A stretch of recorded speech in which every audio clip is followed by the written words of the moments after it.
Hi hello welcome to Kavya's media. Jada Shravan Kumar గారు మొత్తానికి వైఎస్ఆర్సీపీకి ప్రశ్న పుండాకు రావణ్ గాడికి ఎదురు తిరిగారు అని చెప్పాలి. గణేష్ గోల్డ్ తాకట్టులో ఉన్న బంగారాన్ని విడిపించి కొనబడును. సంప్రదించండి 9966651144. ఎందుకు అంటే పాపం నమ్మించి గొంతు కోయటంలో వైఎస్ఆర్సీపీకి మించి ఇంకోటి ఏం ఉండదుగా. అదే పరిస్థితి ఇప్పుడు కనిపించింది. ఆయన వరుస పెట్టి నిన్న ప్రెస్ మీట్లు పెట్టి ప్రశ్న రావణ్కి నేను ఇప్పటి వరకు చేశాను, ఇప్పుడు ఆడు ఎటుపోయినా నాకు సంబంధం లేదు అని చెప్పి తేల్చి చెప్పేశారు. అదేంటి సార్ 4 కేసుల్లో బెయిల్ ఇప్పించారు, జాగ్రత్తగా మాజీ జడ్జిగా అన్ని బాధ్యతలు పూర్తి చేశారు, ఇప్పుడేంటి సార్ అలా అంటున్నారంటే నన్ను పక్కన పడేసి పొన్నవోళ్ళని తీసుకొచ్చిందయ్యా అని చెప్పి ఆయన బాధపడుతున్నటువంటి పరిస్థితి కనిపించింది. అదేంటి ఈయన జడ్జిగా పనిచేశాడు, చాలా గొప్ప గొప్ప చదువులు చదివాడు, ఈయనకన్నా పెద్ద తోప పొన్నవోలు అంటే కాదు.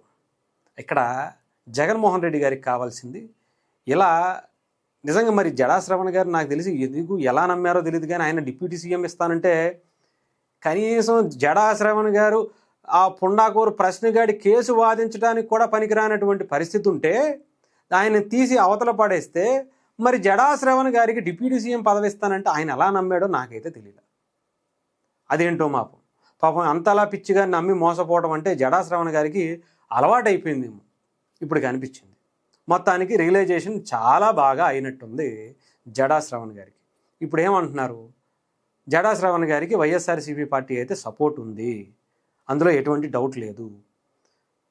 గగన అనేటువంటి అమ్మాయి కూడా వాడితో పాటు ఈ ప్రశ్న ఛానల్లో పనిచేసినటువంటి అమ్మాయికి జగన్మోహన్ రెడ్డి గారు కూడా గతంలో కలిసి మాట్లాడి చర్చలు జరిపినటువంటి పరిస్థితి కూడా ఉంది. రీసెంట్గా కూడా ఈ ప్రశ్న అరెస్ట్ అయినప్పుడు కూడా వెళ్ళి మాట్లాడింది అనేటువంటిది చాలా క్లియర్గా ఆయన చెప్పుకుంటూ వచ్చాడు.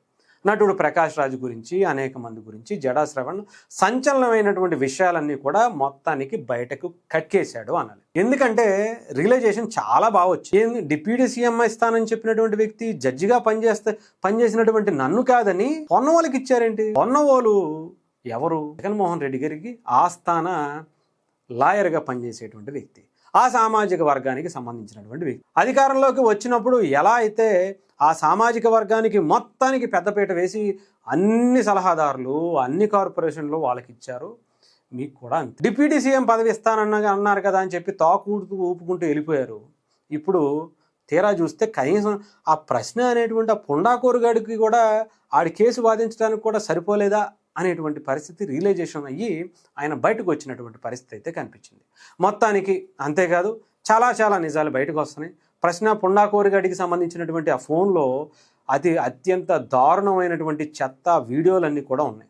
దాని వెనకాల వైఎస్ఆర్ జగన్మోహన్ రెడ్డి గారికి కూడా ఉన్నాయా అనేటువంటి కొంతమంది భయపడుతూ బాధపడుతూ ఉన్నటువంటి పరిస్థితి కనిపించింది. లేదంటే ఇలా హిందుత్వం మీద ద్వేషంతో పవన్ కళ్యాణ్ గారిని ఆయన ఇంట్లో వాళ్ళని అందరినీ ఇంత నీచంగా మాట్లాడినటువంటి వ్యక్తిని ఎందుకు సపోర్ట్ చేస్తున్నారంటే హిందుత్వం మీద ద్వేషంతో తప్ప ఇంకొకటి ఉండదు అనేది ఇప్పుడు చాలా క్లియర్గా కనిపిస్తుంది. హిందువులంటే జగన్మోహన్ రెడ్డి గారికి ఎంత ద్వేషమో ప్రశ్న రావణ్ అనేటువంటి ఒక హిందూ వ్యతిరేకిని, హిందువులు దేవుడిగా భావించి కొలిచేటువంటి రాముణ్ణి, సీతాదేవిని, రామాయణాన్ని, మహాభారతాన్ని, సనాతన ధర్మాన్ని అనే డాష్ అనేటువంటి మాటలతో బూతులతో రెచ్చిపోయినటువంటి ప్రశ్న పుండాకోరుగాడికి సపోర్ట్ ఇచ్చినప్పుడే ఆయన ఎంత అతి పెద్ద భారతదేశంలోనే అతి పెద్ద హిందూ వ్యతిరేకి ఎవరైనా ఉన్నారంటే అది జగన్మోహన్ రెడ్డి గారు అని చెప్పి బయటికి స్పష్టంగా తెలిసింది.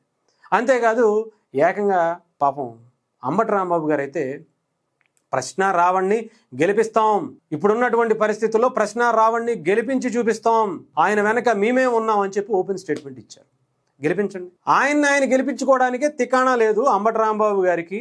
151 మందిని గెలిపించుకోవడానికి తికాణా లేదు, కానీ ఈయనంట ప్రశ్నగాడిని గెలిపిస్తారు, ఈయనంట ప్రశ్నగాడి వెనకాల నిలబడతారు. ఎందుకు ఆడనే ముందు పెట్టండి అంటే జగన్మోహన్ రెడ్డి గారి వల్ల చేతనవట్ల, ఆయన గెలిపించలేకపోతున్నాడు, అందుకని ప్రశ్న రావణ్ణి తీసుకొచ్చి ముందు పెట్టి వైఎస్ఆర్సీపీని గెలిపించాలా, అంతేనా? లేదంటే జగన్మోహన్ రెడ్డి గారి వల్ల అవ్వట్లేదు వాడిని తీసుకొచ్చి అధ్యక్షుడు చేయాలనుకుంటున్నారా? ఏంటో అర్థం అలా నాకైతే. ఎందుకంటే మనం రేపల్లిలో తంతే సత్తెనపల్లి వచ్చాం, సత్తెనపల్లిలో తంతే గుంటూరు వచ్చాం, ఇప్పుడు మళ్ళీ ఇంకో కాన్స్టిట్యున్సీ ఎదుర్కొం, ఎక్కడ పోవాలో తెలియట్లా. ఓ పక్క మావిగని దెబ్బతో జనాలందరూ ఒక రేంజ్లో తంతుంటే ఎటు పోవాలో ఏం చెప్పాలో తెలియట్లా. ఆఖరికి ఇంట్లో ఫోన్లు మాట్లాడుకుందామన్నా కూడా సార్ మావిగానికి ఎటు వెళ్ళాలి సార్, ఏ బస్ ఎక్కాలి సార్ అని చెప్పి ఆ రకంగా తీసుకుంటున్నారు. ఇంక ఏం చేయాలో తెలియక కొట్టుకుంటుంటే మళ్ళీ ఇదొకట. అంటే హిందువుల మీద మీరు ఏ రకమైనటువంటి కక్షపూరితమైనటువంటి ఆలోచన. అమరావతిని ఎందుకు వ్యతిరేకించారో కూడా తెలుసా? కేవలం అమరావతి అంటే ఎప్పుడో ఇంద్రుడు పరిపాలించినటువంటి రాజధాని అనేటువంటి అమరావతి రాజధాని అనేటువంటి పేరుందిగా, మళ్ళీ ఇది హిందువులకు వెళ్ళిపోద్దేమో, హిందువులకి ఏదైనా గొప్ప ప్లేస్ అయిపోద్దేమో, అమరావతి అంటే ఆ స్థాయిలో ఉండిపోద్దేమో అని మళ్ళీ భయమే పట్టుకుందా? హిందువులంటే ఎంత ద్వేషం ఏంటో. అమరావతి అనేటువంటి హిందూ సంస్కృతి ప్రకారం హిందూ అంటే ప్రాచీనమైనటువంటి ఆ పేరుని వద్దనుకుంటే వేరే పేరు మార్చుకోండి. అంతేగాని దానికి కూడా మీరు మావిగనని ఇంకొకటని పేరు చెప్పుకొని ఎందుకు ఇంత హిందువుల మీద ద్వేషం జగన్మోహన్ రెడ్డి గారు వైఎస్ఆర్సీపీ పెంచుకుంటుందో, రావణాసురుడికి రాముడికి మధ్య యుద్ధాన్ని ఎందుకు మళ్ళీ చెయ్యాలని చూస్తుందో జగన్మోహన్ రెడ్డి గారు లేదంటే అమ్మటి రాంబాబు గారే చెప్పాలి. రావణాసురుడిని మీరు వెనకేసుకుని తిరిగితే రాముడి అంశలో పుట్టినటువంటి పవన్ కళ్యాణ్ గారు లేరా? ఆ రాముడు ఆశీస్సులతో పవన్ కళ్యాణ్ గారు ఇంకొక సైన్యంతో మీరు యుద్ధం చేయడానికి సిద్ధమైతే రండి, చేసుకోండి, అందులో ఏం తప్పే ఉంది? అల్టిమేట్గా రాముడి వైపు ధర్మం ఉంటుందా? రాముడిని వ్యతిరేకిస్తూ రావణుడి సైన్యానికి ధర్మం సపోర్ట్ చేస్తుందా అనేది ప్రజలే అల్టిమేట్గా తీర్పు ఇప్పటికే ఇచ్చారు 2024లో, ఇప్పుడు 2029లో కూడా ఇస్తారు. ఏముంది చెప్పండి? ఆ తర్వాత ఎన్ని పాతాళానికి తొక్కడం కాదు, ఎన్ని పాతాళ లోకాలు ఉన్నాయి అన్నీ దాటి మొత్తానికి వైఎస్ఆర్సీపీని సర్వనాశనం చేసుకోవడానికి అల్టిమేట్గా రావణుడిని ఉపయోగించుకుంటున్నటువంటి పరిస్థితి అయితే కనిపిస్తుంది. రావణుడు ఎప్పుడు దేవుడు కాలేడు, రావణుడు ఎప్పుడు మంచి అనేటువంటి అవకాశం లేదు అనే చెప్పాలి. రాముణ్ణి వ్యతిరేకించినప్పుడే రావణుడు రాక్షసుడయ్యాడు. అదే పద్ధతిలో మీరు ఉంటే రాక్షసులుగానే ఉంటాం, రాక్షసులకే మద్దతు ఇస్తామంటే ఇంకా ప్రజలు కూడా అల్టిమేట్గా వాళ్ళు కూడా వాళ్ళ నిర్ణయాన్ని ప్రకటిస్తారు.